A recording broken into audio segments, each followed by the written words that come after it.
Estamos de vuelta en Mesa Testigo. Vamos a hablar con Gustavo Córdoba, director de la consultora Subancórdoba, bueno, sobre este CryptoGate, este escándalo que envuelve al presidente de la Nación y a su entorno más cercano. ¿Cuáles son las posibles derivaciones en la política, en la opinión pública? De hecho, se estuvieron midiendo en los últimos días el impacto en la sociedad del tema, así que mucho para conversar con Gustavo en estos minutos que tenemos con él. Gustavo, ¿cómo estás?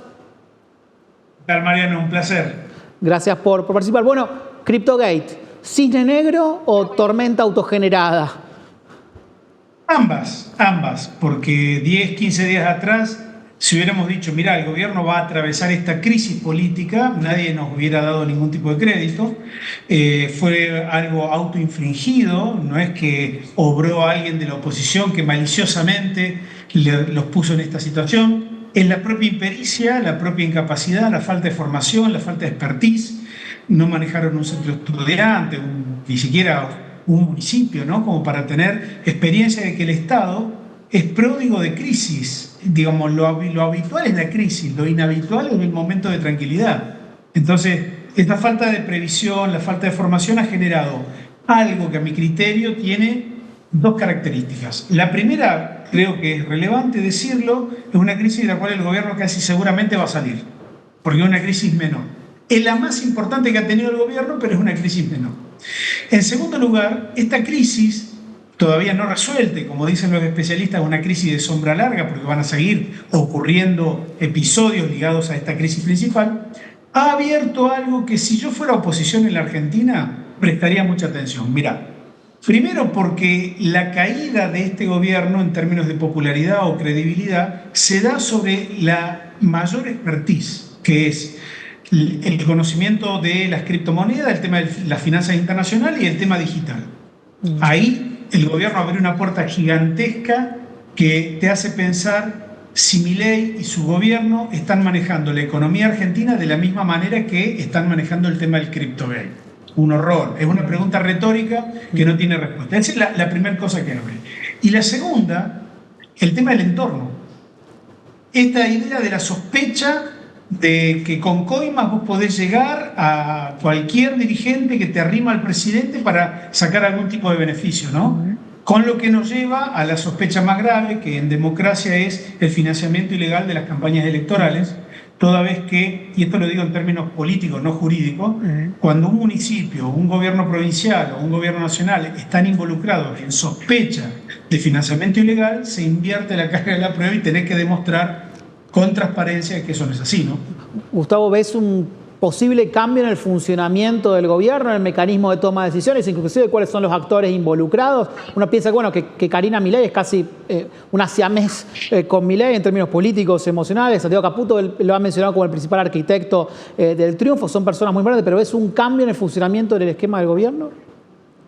Mirá, es poco probable que haya cambios, toda vez que es un esquema difícil de medir con parámetros previos, ¿no? Esta falta de inexperiencia a mí me hace creer que van a redoblar la apuesta sobre la base de lo que tienen. Eventualmente cambiarán algún ministro o alguna figura secundaria, pero no van a dar el brazo a torcer, van a querer simular una fortaleza donde tienen una debilidad. Yo no sé si eso es positivo, pero bueno, la sociedad argentina no es una sociedad perfecta, Mariano, ¿no? Es una sociedad bastante rota, ha generado este gobierno, ha generado derrotas también para la política tradicional, y ahí creo también hay que poner la mirada, ¿no? ¿Qué está haciendo nuestra oposición hoy? Que no pareciera entender que la sociedad siempre necesita alternativas, ¿no? Porque de consolidarse un esquema en el que el oficialismo entiende que no hay alternativas, bueno, yo no veo nada positivo en el horizonte si eso se termina consolidando.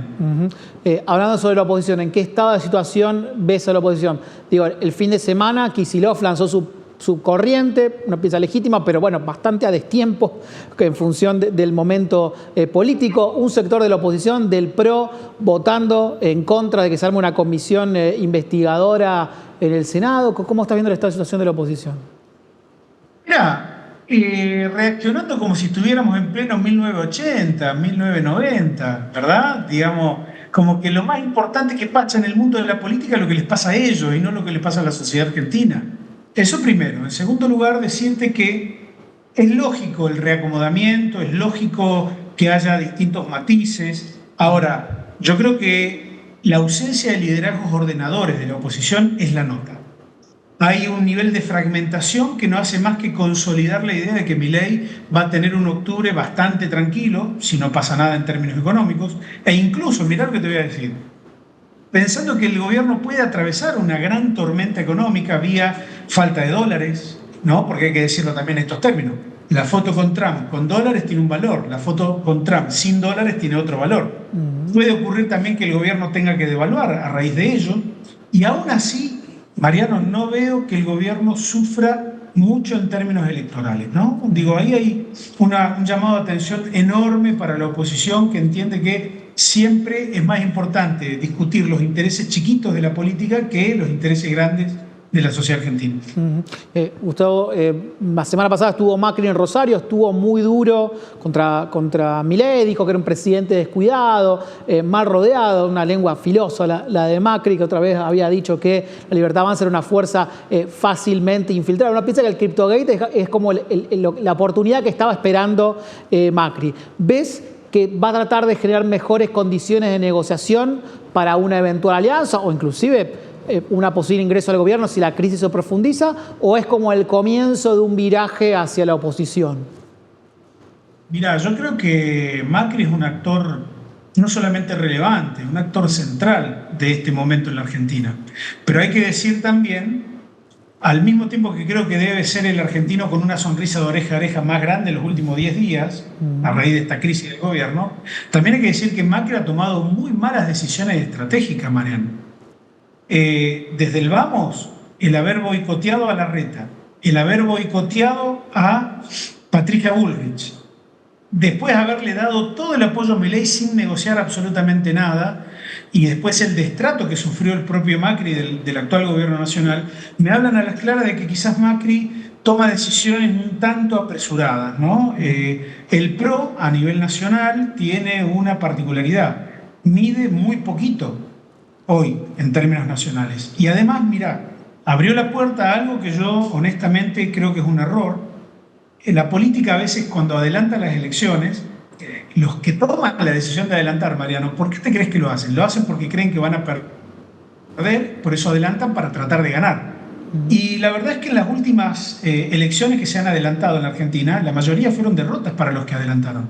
Sin ir más lejos, mirá el 2023, los gobernadores del peronismo perdieron Chubut, Santa Cruz, San Luis, San Juan, Santa Fe, Entre Ríos, Chaco, 7 provincias. Le provocó ni más ni menos al peronismo la pérdida más grande en términos territoriales en su historia. Entonces, el PRO en Capital Federal, que es el único lugar donde hoy gobierna esa fuerza política, adelantan las elecciones a mayo porque estaban previendo que la Libertad Avanza iba por ellos, pero se exponen a un riesgo enorme. ¿Cuál es? El de 2 derrotas consecutivas en el distrito en el mismo año. Pensar lo que podría llegar a pasar con el PRO y con Mauricio Macri si eso se consolida, ¿no? Gustavo, volviendo a poner la mirada sobre la sociedad, ustedes estuvieron midiendo en estos días el impacto del escándalo. Está claro que hay un núcleo opositor muy sólido, muy rocoso, muy anti-Milei, pero en términos de qué impacto ha tenido sobre la propia base de apoyo de Milei en su electorado más blando este escándalo. Exactamente allí está donde todo el mundo está haciendo foco. Y nosotros también, por ende. Creemos que ha habido un cambio de humor social y político en alrededor de un 10% de los votantes. Casi todos votantes de Milei, pero que en este momento es como que han tomado distancia de la cercanía del oficialismo, ¿no? ¿Y por qué es relevante esto si es una minoría de apenas no llega a 10 puntos? Porque generalmente este votante crítico, este votante moderado, este votante independiente, es el que en las presidenciales, Mariano, define las elecciones, define quién gana y quién pierde. Así que mirá la importancia que tiene. Creemos que hay que hacer un seguimiento muy puntual de este pequeño lote de votantes de Argentina, porque la mayoría son también de la región centro. Y este cambio de humor puede implicar también algún cambio de postura para octubre, pero fundamentalmente pensando en la ejecutiva del 2027, ¿no? Gustavo, hablando de la región centro, ¿cómo estás viendo el escenario político en la región? Sobre todo pensando en Santa Fe, que va hacia un proceso de reforma constitucional. ¿Cómo estás viendo al gobernador Puyaro? Quizás más a la distancia, no tan a la distancia porque está cerca en Córdoba, pero bien desde fuera de la provincia. Yo creo que hay una gran ventaja en los gobernadores, que es que la sociedad argentina hoy tiene una identidad de voto nacional totalmente despegada de la identidad de voto provincial. En ese sentido, mientras los gobiernos provinciales no le compitan a la identidad nacional, van a tener un margen de maniobra importante. Creo que este es el caso de Santa Fe, es el caso de Córdoba, es el caso de Entre Ríos. Ahora, distinto del caso de Buenos Aires.